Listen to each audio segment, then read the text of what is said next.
Welcome for SRE for Streaming AI, Building Resilience Platform to Combat Model Drifts. I'm Andrew Espira, and in this session, we'll explore how site reliability principles can be applied to real-time machine learning systems to ensure reliability, observability, and response to model drift. What is SRE and why does it matter for machine learning? Site reliability engineering is about applying software principles to operations and infrastructure. In the context of machine learning, SRE ensures that models are not just accurate, but also reliable, observe, and resilience to change. SRE for machine learning means treating models as production services. We focus on automation, monitoring, and rapid remediation. Our goal minimizes downtime and business impacts from model degradation. The challenges is like our model drift. Model drifts occur when statistical models or statistical properties of input data change over time, causing models predictions to degrade. In streaming AI, drift can happen quickly and impact real-time decisions. Like let's say if you have like running a fraud detection system and all those type of things. Why this is a problem is like models become less accurate, leading to bad business decisions. Traditional monitoring is too slow or reactive. We need proactive automated detections and remediation. So what are we trying to do here? We are trying to build a resilient, observable platform that detects model drifts in real time, automates remediation, e.g. model switch retraining, provides end-to-end observability metrics, logs, traces, scales to high throughput, low latency environments. So we use Kafka. So what's the role of Kafka here? So Kafka acts as our streaming backbone. Kafka is the backbone of a streaming AI platform. It decouples producer, which is model serving, from consumer, drift detection, monitoring, and remediation. So the purpose of Kafka is like it buffers and transports prediction and features in real time, enables scalable fault tolerance communication between services, allows multiple consumers the drift detection analytics to process the same data. So in our code here, we have like a consumer, producer, preprocessors, which are basically different functions that emit different aspects within within the platform. So the producer, technically what it does is like after prediction is made by the model, which is like the serving model, the results are sent to Kafka for downstream processing and drift detection. So if you look at the prediction data which we are sending, like this is the information, like the metrics you are sending to Kafka, or the prediction data that you're sending to Kafka for preprocessing, and then we have our consumer. So what our consumer does is like the drift detection service consumes messages from the model prediction topic. So our consumer has like the drift detection service. So we process the transaction, the raw transaction feature engineering, and then we get like the different trigger model switch, like alert data. And then we have like a trigger automated action based on severity on the data. So from our demo here, I can show you like here we are trying to send some traffic on our existing model. So we have our models which are running. We have like we use Docker Compose. We have all the services containerized, and we're using Docker Compose because we are currently running on local machine. So we are trying to send, we are getting like sending some demo generation traffic So we have a data generator here, which we are just using a pipeline to generate like a dummy prediction data to the model. And then when I open the Kafka UI, you can see we have like the broker, the topic, model prediction, and then drift alerts. So when you go to the model prediction, you have the messages. So all the prediction that have been done, quite a number of them, you can see we are sending the messages here. And then we have the consumer. So like the drift detection, it's a consumer for the model prediction. So if you look at the messages, you can see prediction ID, transaction ID, prediction one, probability, model confidence, and all those. So within our consumer, when we look at the model prediction messages, we can see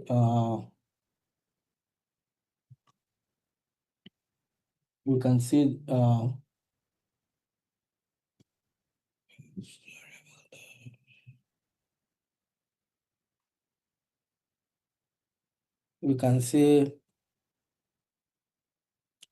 let's take an example of this. You can see like we have the messages being probability, prediction, and all this being sent into our consumer. So when you look at the consumer model prediction,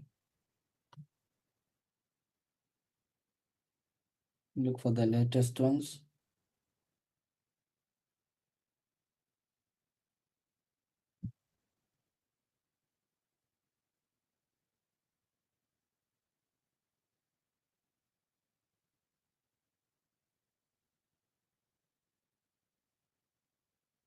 So you can see our Kafka is acting like the message brokers between like our models and then the drift detection. So once the data is basically assigned here within Kafka, we have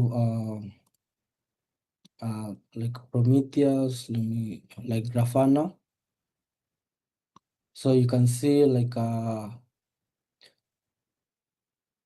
of day, transaction amount, the type of like the prediction, like a drift score per feature. You can see them in the monitoring dashboard, and then the drift alert trigger. So this is what is meant like when we talk about like within the SRE platform, within the SRE space, where we talk about like we want like proactive monitoring. So whenever the model is experiencing, like let's say we have an alert that we say like within this period of time, you have different type of data or data that is being pushed on the model and the prediction is being done. So whenever the prediction is outside the scope or within a period of time, let's say within like 10 minutes, 15 minutes, we can set alerts that can trigger either pager duty to either the data engineer or machine learning engineer to inform them like, it seems like the model performance is depreciating or degrading, something like that. And then if you look at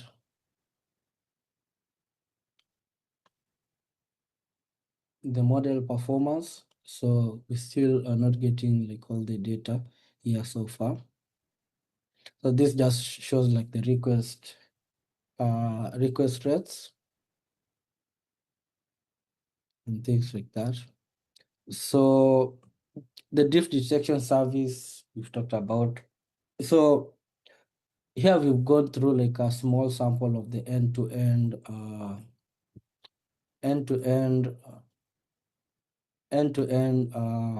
service for how we can easily take advantage of like things like Kafka to be like an end-to-end flow from prediction to observability.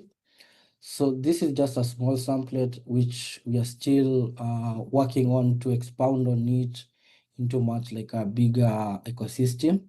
and have like how we can also take advantage of like when you're running models within cloud, like let's say Bedrock and all these things, how can we pull specific types of metrics and try to also see how the performance and all those things can happen. So the key takeaways from here is like model drift is detected in real time by monitoring both input features and models output. So Kafka enables decoupling, scalable streaming between model serving and drift detection. And automated remediation model switch is possible when drift is detected. So if you look like this one, you can see if you look at the status, the model switch is 0. So whenever a drift detection is detected based on the different metrics or the different how Kafka is technically analyzing the data and the performance for the model,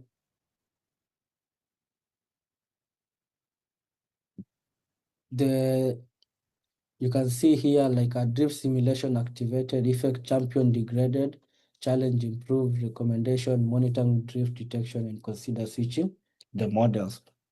So from the side of like observability and SRE, like this is a clean step towards ensuring like MLOps, like full visibility on model performance improvements, and also ensuring that we are always up to date with how the data and the model is performing with the different variables we are trying to send into the data. So with all that, I want to say thank you and have a lovely day.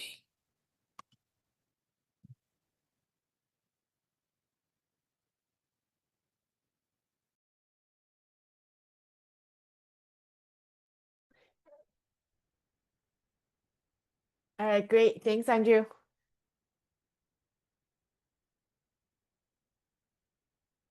All right.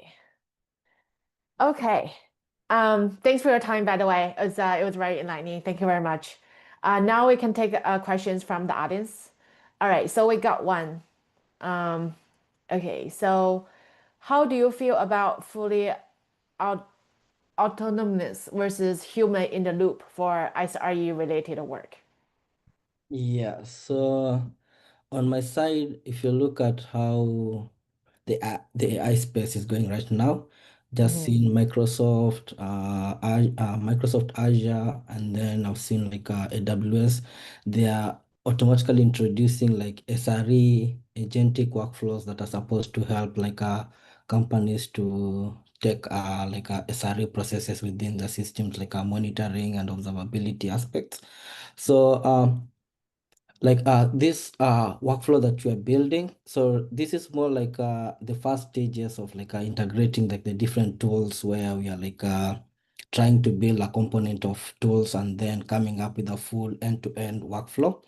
So part of it is more like we're going to take the Kafka data and then push into drift detection models, and then the drift detection models will be more like using like historical performance metrics to predict like changes in either drift data or model drift, and then automatically shift models based on how the data is basically performing on the model. So that means like at the end of it all, we are limiting the human factor within the process of managing and observing like the model performance, which is not a good thing. Yeah, because of the job, you always need a person to do that, but then at the end of it, you're trying to make everything easy for everybody. So yeah, so on my side, my take on that, how do I feel about it? I feel bad, but technology is like evolving. So yeah, so that's like a response to that question. Yeah. Thank you. Thank you. Yeah, so the next follow-up is what I wanted to ask too.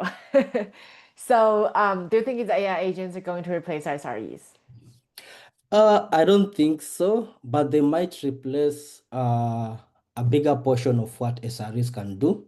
Same case like how you see like when using like things like cloud to write code, like it's not really replacing the human ability to write code, but it's making like someone like to be more like a delivery period is much faster and all those things. Same Mm, case with the SRE, like the more you have like advanced engineers within the SRE space taking advantage of these agents, the iFlow, it now becomes easier for them to do their work. So for me, I feel like it's not really replacing their jobs, but making their jobs much better or easier to do. But the only issue is more like once these experienced engineers or senior engineers or mid-level engineers get advantage of the tools, it makes it easier for the junior engineers now to come into the space because now you have an engineer who can do 3 times the work that one person can. You don't need to hire more people. So it might reduce like the hiring and all those things, but it won't like really take up the jobs and all those things. So that's my take on that. Yeah. got it, got it. Yeah, I sense the same. I think it's going to be better equipped with the engineers who are more experienced or who are being in the profession for a while, but it might be a disadvantage to the entry level Yeah. SREs. And I guess that's it's probably going to be the same for most of the areas of engineering for the entry level, new grads or entry level engineers. Like in your mind, how do you think like the companies or the community should prepare for these entry level engineers or what they need to do to like get up to speed like fast, like otherwise like there'll be no entry level jobs, right? Like Yeah. yeah, where do you think it's going? Yeah. So on my side, I think the shift is more focused towards like because I'm seeing a trend where like the big companies are also trying to reduce the workforce on the topper side, like Mm, reducing the managers and all this, so that you only have like more of engineers than having managerial positions. So that mm, gives room or opens room now to intake like you take in like entry level jobs, interns, and all those things. Because mm, also, if you look at it keenly, right now in most companies, you'll find like most engineers don't want to now be pushed into managerial positions because now, what are you going to do as a manager anymore? Like, because now people have like now the agentic AIs, they can use like decision making purposes. You only need a few data points and then you're making decisions. They want to be part of like the core, the data aspect within the code and all this, because that's where the value still remains is. So I think mostly it will be more like cultural practices within companies that will determine now, are we going to hire more entry levels? yeah, Are we not going to hire? Because if you look at it, like I just saw IBM's replacing like around 200 HR with like HR AI agents. So you yeah, see such types of things. So it's more like yeah, it will be more like a cultural practice within the companies and how fast the yeah, companies will basically adapt the AI yeah, for the different workflows they want to use. Yeah. yeah, yeah, I agree. That's fantastic. Thanks so much for sharing your insights. Yeah. Okay, alrighty. I think we addressed all the questions in the chat. And if there are no more questions, I think that's a wrap for the session. Thanks again Okay. for your time, Andrew. And thanks for everyone who attended the session. Please feel free to fill out the survey to win the prize. And I'll see you guys tomorrow for the future sessions. Okay, thanks. Bye. Awesome. Thank you. Bye.